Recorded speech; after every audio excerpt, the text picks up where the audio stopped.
Hi friends, welcome to AH times. Friends, ఈరోజు మీ అందరికీ ఈ వీడియోలో ఇప్పుడే వచ్చినటువంటి ఒక ఫ్లాష్ ఇన్ఫర్మేషన్ అప్డేట్ గురించి చెప్పడానికే ఈ యొక్క వీడియోని అయితే చేయడం అయితే జరుగుతుందండి. సో ఆ ఫ్లాష్ ఇన్ఫర్మేషన్ అప్డేట్ ఏంటంటే, మన యొక్క ఏపీ రాష్ట్ర వ్యాప్తంగా మహిళలకు సంబంధించి ప్రతి నెల కార్డుకు 1500 రూపాయలు అయితే వేయబోతున్నారు ప్రభుత్వము. అయితే ఈ 1500 రూపాయలకి సంబంధించి మనము ఈ 6 ప్రూఫ్స్ అనేది కంపల్సరీగా రెడీగా అయితే పెట్టుకోవాల్సి అయితే ఉంటుందండి. అలాగే మీ యొక్క బ్యాంక్ అకౌంట్లకు తప్పనిసరిగా ఈ 4 అనేది చేసుకోవాల్సి అయితే ఉంటుంది. అయితే మనము బ్యాంక్ అకౌంట్లకు 4 ఏమేమి చేసుకోవాలి, సో చేసుకుంటే పడతాయా, సో ఒకవేళ చేసుకోకపోతే మాత్రం మీకు పడవు. సో మనకు ఎక్కడికి వెళ్ళి చేసుకోవాలి ఏంటి, దానికి సంబంధించిన పూర్తి వివరాలు తెలియజేస్తాను. అలాగే ఈ డబ్బులు అనేది ఎప్పుడు విడుదల చేస్తారు కూడా మీకు ఎక్స్ప్లెయిన్ అయితే చేస్తాను. ఈ వీడియో మీకు నచ్చినట్లయితే లైక్ చేసుకొని, ఛానల్ ఎవరైనా సబ్స్క్రైబ్ చేసుకోకపోతే వెంటనే ఛానల్ కూడా సబ్స్క్రైబ్ చేసుకొని ఫాలో అవుతారండి. ఇక వివరాలు అనేది తెలుసుకుందాము.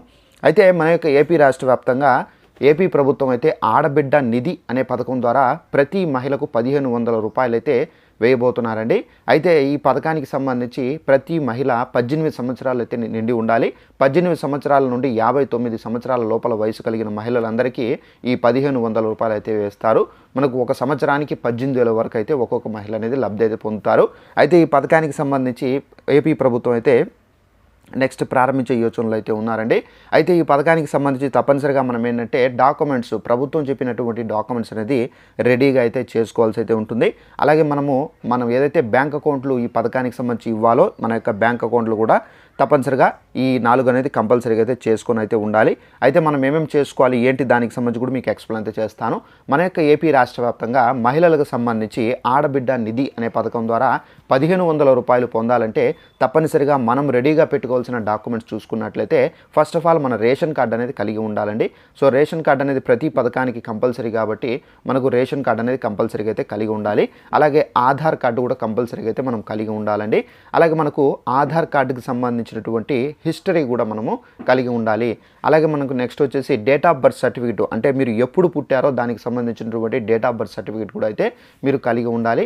అలాగే నెక్స్ట్ వచ్చేసి మీరు బ్యాంక్ అకౌంట్ కూడా అయితే కలిగి ఉండాలండి. సో ఈ డాక్యుమెంట్స్, అలాగే మనము ఇన్కమ్ క్యాష్ సర్టిఫికేట్ కూడా ఆల్మోస్ట్ అయితే కలిగి ఉండాల్సిన అవసరం అయితే ఉంది. సో ఇవన్నీ మనం రెడీగా అయితే పెట్టుకోవాల్సి అయితే ఉంటుంది. అలాగే నెక్స్ట్ వచ్చేసి మనము ఈ బ్యాంక్ అకౌంట్ ఇస్తాం కదా, సో ఈ బ్యాంక్ అకౌంట్కి తప్పనిసరిగా మనం ఈ 4 అనేది చేసుకోవాల్సి అయితే ఉంటుంది. ఏమేమి చేసుకోవాలంటే, మనం ఇచ్చేటటువంటి బ్యాంక్ అకౌంట్ అనేది యాక్టివేషన్లో ఉందా లేదా అనేది ఫస్ట్ ఆఫ్ ఆల్ అది చెక్ చేసుకోవాలి. ఒకవేళ యాక్టివేషన్లో ఉంటే కనుక మనం ఇచ్చేటటువంటి బ్యాంక్ అకౌంట్కి ఎన్పిసి అనేది లింక్ అయిందా లేదా అనేది చెక్ చేసుకోవాల్సి అయితే ఉంటుంది.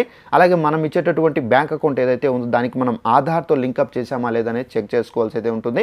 ఆధార్తో లింక్ అయినప్పటికీ మనం ఇచ్చేటటువంటి బ్యాంక్ అకౌంట్కి మన ఆధార్లో ఏదైతే మొబైల్ నెంబర్ ఉందో ఆ మొబైల్ నెంబర్తో మనం లింకప్ చేసామా లేదా అనేది కూడా చెక్ చేసుకోవాల్సి అయితే ఉంటుందండి. ఇవన్నీ చెక్ చేసుకొని మనమైతే మన యొక్క మన యొక్క అకౌంట్లో మినిమం బ్యాలెన్స్ అనేది మెయింటెనెన్స్ చేసి రన్ చేస్తూ ఉండాలి.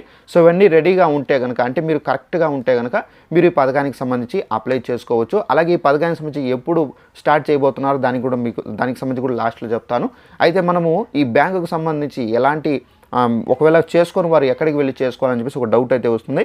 సో చేసుకుని వారు తప్పనిసరిగా మనం ఏంటంటే మీ యొక్క బ్యాంక్ అకౌంట్ ఏ బ్యాంకుకు సంబంధించింది, ఆంధ్రా బ్యాంకా, యూనియన్ బ్యాంకా, సిండికేట్ బ్యాంకా, అలాగే స్టేట్ బ్యాంక్ ఆఫ్ ఇండియా, ఏ బ్యాంక్ అకౌంటో ఆ బ్రాంచ్కు వెళ్ళి మీరు సరి చేసుకోవచ్చండి. మీ దగ్గర ₹1 కూడా తీసుకోరండి, మీకు ఫ్రీగా అయితే చేసి ఇవ్వడం అయితే జరుగుతుందండి. సో ఇవన్నీ మీరు రెడీగా పెట్టుకోండి. అయితే మనకు ఈ పథకానికి సంబంధించి ఆల్మోస్ట్ ఏంటంటే జనవరి తర్వాత నుండి, అనగా మనకు నెక్స్ట్ ఇయర్ జనవరి తర్వాత నుండి మనకు ఈ పథకాన్ని అయితే ప్రారంభించే యోచనలో ప్రభుత్వం ఉన్నట్టుగా అయితే మనకు అప్డేట్ అయితే వచ్చింది. సో ఇదండి మనకు ఉన్నటువంటి ఇన్ఫర్మేషన్. ఈ వీడియో నచ్చినట్లయితే లైక్ చేసుకోండి. మన ఛానల్ని ఎవరైనా సబ్స్క్రైబ్ చేసుకోకుండా వీడియో చూస్తుంటే కనుక వెంటనే ఛానల్ కూడా సబ్స్క్రైబ్ చేసుకొని ఫాలో అవుతానండి. Thanks for watching this video. All the best.